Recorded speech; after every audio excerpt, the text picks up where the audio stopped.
Hey yo, what's up everybody? So basically, we're going to do a top 32 teams. We're gonna rank all 32 teams from 32 to 1 on a scale. So without further ado, let's get into 32. Starting with number 32, I have the Los Angeles Rams. So, I have the Los Angeles Rams, in my opinion, as the worst team heading into the 2023 season because I'm looking at everything that they lost. They obviously lost Bobby Wagner. They lost Jalen Ramsey. Well, actually, they traded him away.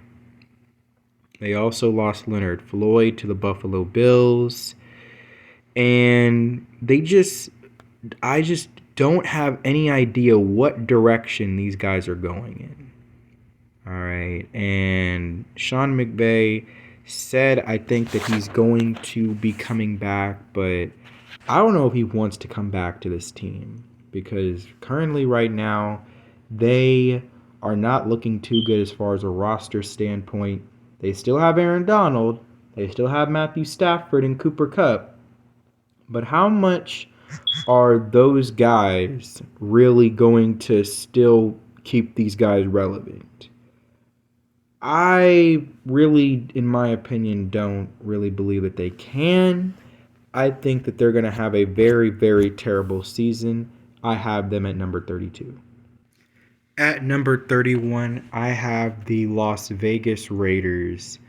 And it really all just comes down to one guy and one guy only, and that is Josh McDaniels. Josh McDaniels is just not a very good head coach. He unfortunately, ruined his chance when he was with the Denver Broncos back in 2009 and 2010. And now he's trying to make it back and get himself another shot, but I just don't think he's cut out to be a head coach. I think he should have stayed as an offensive coordinator for the New England Patriots. I think he sits well in that position. But he decided to go the head coach route, and I can't blame him. Like everybody, is trying to, go after the money, and obviously he's going to take head coach money over offensive coordinator money. But nonetheless, I just don't think he's cut out to be a head coach. And also, I have to look at the fact that they lost their franchise quarterback in Derek Carr. They also no longer, they lost a lot of, what made their offense really good, the explosiveness that Derek Carr brought to the table. They have Jimmy Garoppolo, and I don't think he'll be able to do that. Now they have Devontae Adams, they have Hunter Renfrow and Josh Jacobs, but their quarterback situation, I think they're going to struggle. Their defense, I think, really didn't make that much of an improvement. They got Tyree Wilson, but I still look at that back end still being dreadful, and that front seven, as far as their linebackers as well as their D linemen, I just don't, see eye to eye with what Las Vegas has been doing. So I have them at number 31. Now, being in these terrible uniforms are not the only thing to not look forward to seeing out of the Cardinals this season. Obviously, they are not going to have Kyler Murray to begin the season. He's going to be out for the first half of the year, is what I heard. He'll be back by week 9. And obviously, they lost DeAndre Hopkins after releasing him. J.J. Watt retiring. The Cardinals, it looks like they're in rebuild mode right now, and it's so weird to say when you have a quarterback like Kyler Murray and you're in rebuild mode. But nonetheless, I have the Cardinals at number 30 because I just don't see them really doing very much this year. I mean, they were already terrible last year, and now with the loss of really good players this offseason, I don't know exactly how much they're going to be able to really do this year. So I have them at number 30. At number 29, I have the Denver Broncos. Now, I know a lot of Broncos fans have high hopes and optimism because they obviously got Sean Payton, the former head coach of the New Orleans Saints. But me personally, I don't really see how much Sean Payton can really fix Russell Wilson. Like, Russell Wilson is going to have to show me, what he can do to turn this all around for him and Denver. The Broncos obviously have a fierce top defense, and I even would say that their run game isn't all that horrible, especially before Javonte Williams had tore his ACL. But they have Jerry Jeudy, they have Cortland Sutton, they have guys that they can utilize in their offense. It's just it comes down to Russell Wilson needing to just be able to find them. And he's going to have to prove me, but right now I don't have very much confidence in him, which is why I have the Broncos at number 29. At number 28, I have the Houston Texans. The Houston Texans, I think they are going to take a step in the right direction this year. They got a new head coach who I do have confidence in DeMeco Ryans. Unfortunately, the other two with Lovie Smith and David Culley, and they just didn't work out. But I think I do honestly believe that DeMeco Ryans can definitely take this Houston Texans team in the right direction. What he was in with San Francisco, he knows how to build a culture for what they had there in San Francisco. And a defense that I already thought was pretty good. Now with DeMeco Ryans and him to be able to work with them, he can make them even better. They drafted CJ Stroud, which might be their keyest piece of this offseason. They also drafted Will Anderson as well. But they also made a couple key additions, signing Noah Brown and Dalton Schultz. So to be able to work with those guys and having a solid offensive line with an already really good running back in Dameon Pierce, who unfortunately his rookie season was short-lived. But I think that this Houston Texans team can take a step in the right direction, take a big step, and which is why I have them at number 28. At number 27, I have the Tampa Bay Buccaneers. The Tampa Bay Buccaneers last year were already a pretty bad team. They just happened to be playing in a pretty bad division.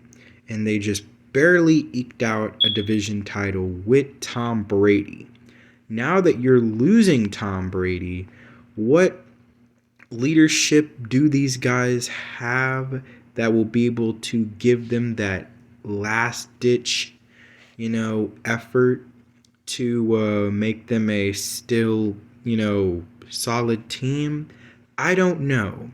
As far as I'm concerned, Todd Bowles I know it's only been 1 year, but I just don't know how I feel about him as a head coach. And, of course, Baker Mayfield, coming in, I assume to be their starting quarterback. How he can fill the shoes of Tom Brady is a question mark.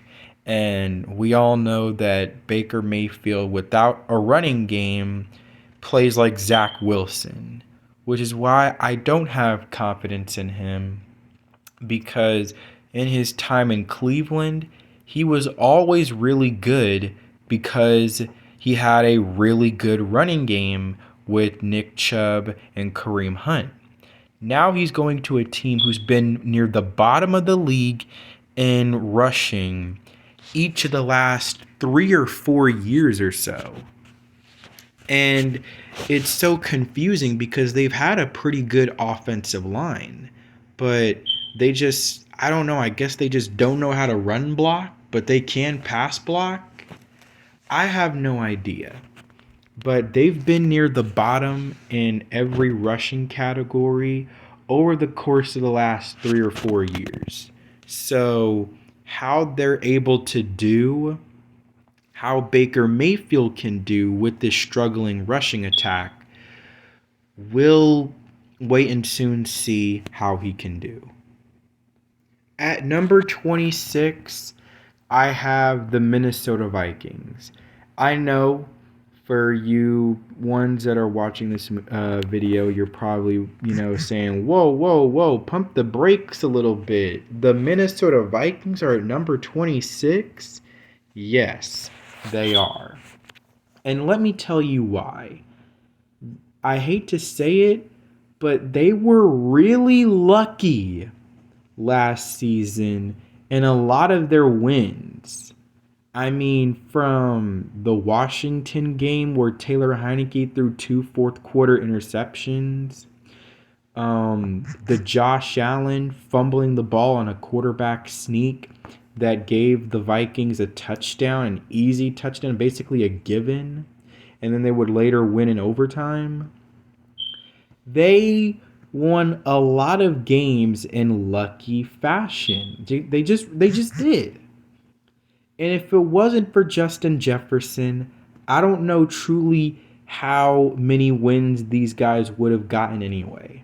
Because remember, in that Buffalo game, the only reason why they were even in that position is because Justin Jefferson made an insane one-handed catch that really kept them in the game.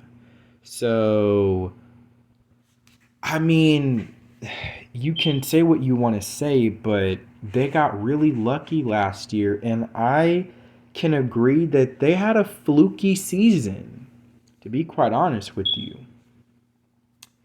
This year, they're going to be without Dalvin Cook, who the Vikings had just recently this morning announced that they released him. They also traded Zadarius Smith. A defense that was already terrible is going to be even worse in 2023. They're going to be they were already a bottom 5, bottom 6 defense. They're probably going to be the worst defense possibly in the NFL now that they don't have Zadarius Smith. But I don't know exactly how the Vikings can expect to do offensively now that they don't have their running game with Dalvin Cook. Now, they're expecting that Alexander Mattison can fill the shoes, but we'll see. Their offensive line was already pretty bad, and now they're going to be passing the football more just to put Kirk Cousins in even more in danger. So I have the Vikings at number 26 with the fact that guys that they lost and the fact that I don't think that they're going to have the same type of season that they had last year. At number 25, I have the Atlanta Falcons. Now, it might be a little peculiar that the number that I have ranked the Atlanta Falcons on is 25. But nonetheless, let's get into it.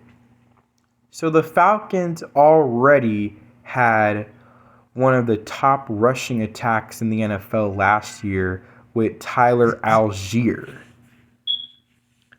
But now they're expecting to get better defensively despite not drafting Jalen Carter and instead drafting Bijan Robinson. I just didn't understand it. I get it, like that's a pretty difficult thing to do to pass up a guy like that, but you had other needs. You needed guys on the defensive side of the ball, and you didn't get possibly the best defensive player in this draft. So I was just very critical on that. Why in the world they decided to draft Bijan Robinson over Jalen Carter. So they're once again going to have one of the most unstoppable rushing attacks in the league, but they're also their defense still has a lot of holes. Now they did sign Jesse Bates, but that's really only one part of their defense. I'm still skeptical about their front seven and what they'll be able to do as far as stopping the run and being able to get a pass rush to help out the pass defense. So now on to number 24. At number 24, I have the Carolina Panthers. The Carolina Panthers unfortunately had a chance to win the NFC South last year, and they blew it. As Billy Madison would say, you blew it! And the thing is, they had a solid running game.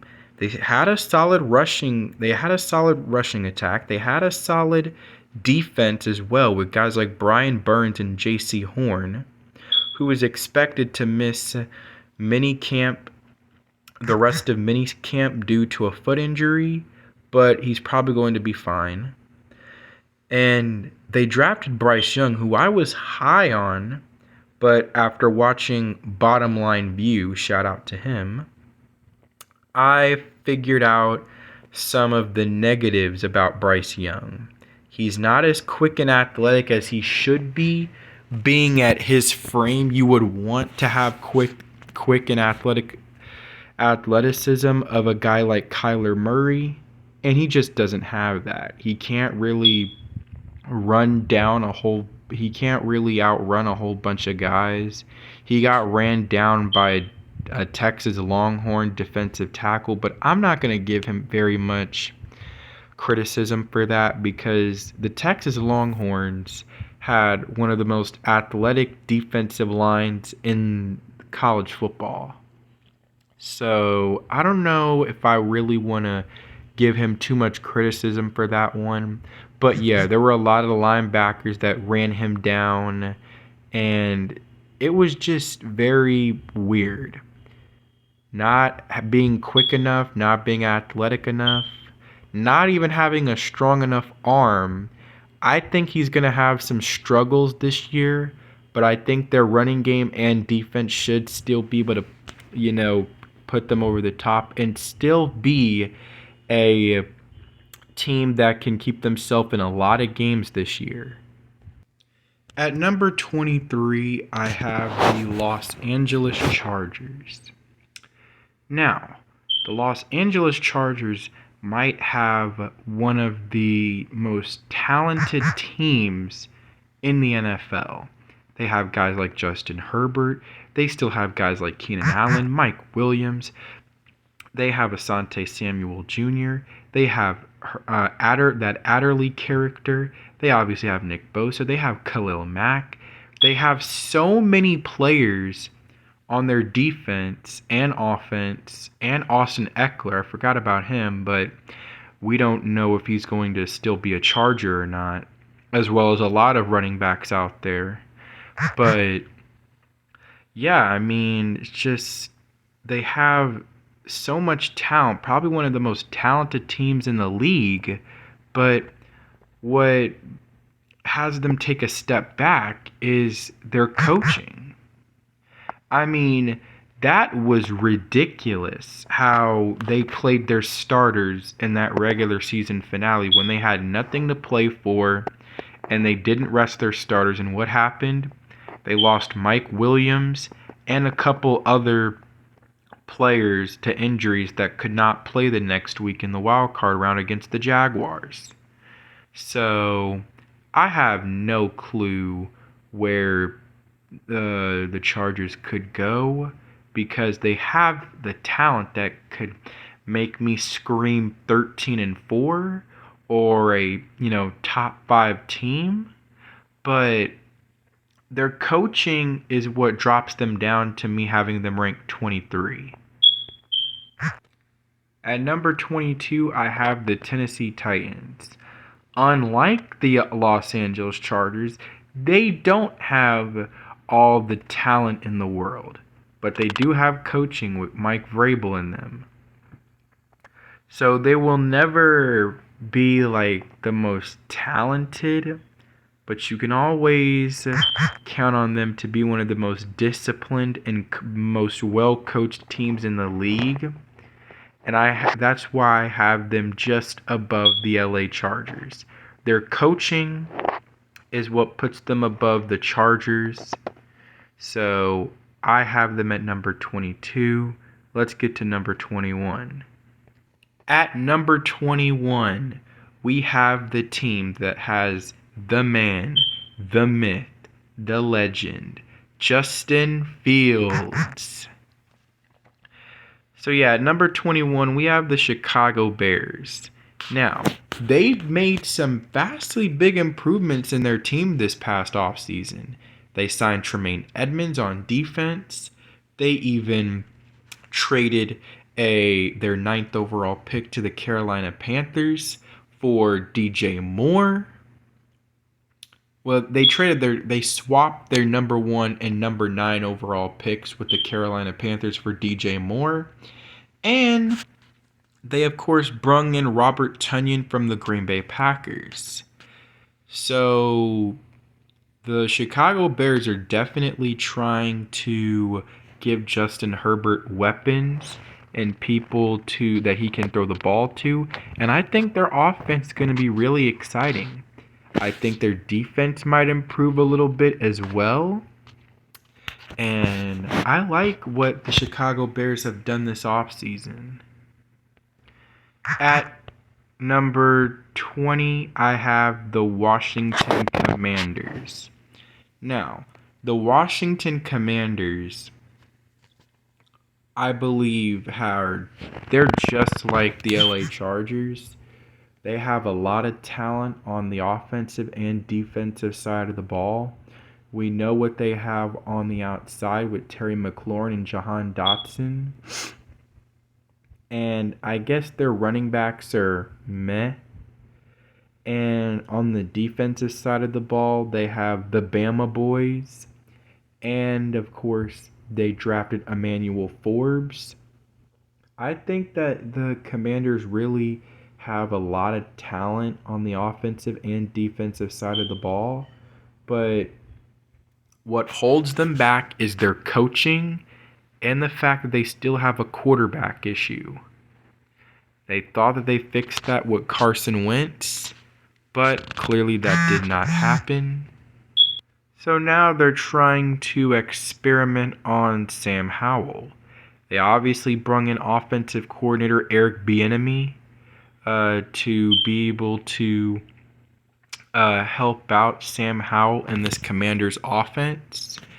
And we'll just see how it works. At number 19, I have the New England Patriots. Now, New England might have close to the amount of talent that Washington has. A little bit on the offensive side of the ball, but definitely on the defensive side of the ball. After drafting cornerback Christian Gonzalez, by far the best cornerback in the draft, that's really going to help their secondary that was already pretty good.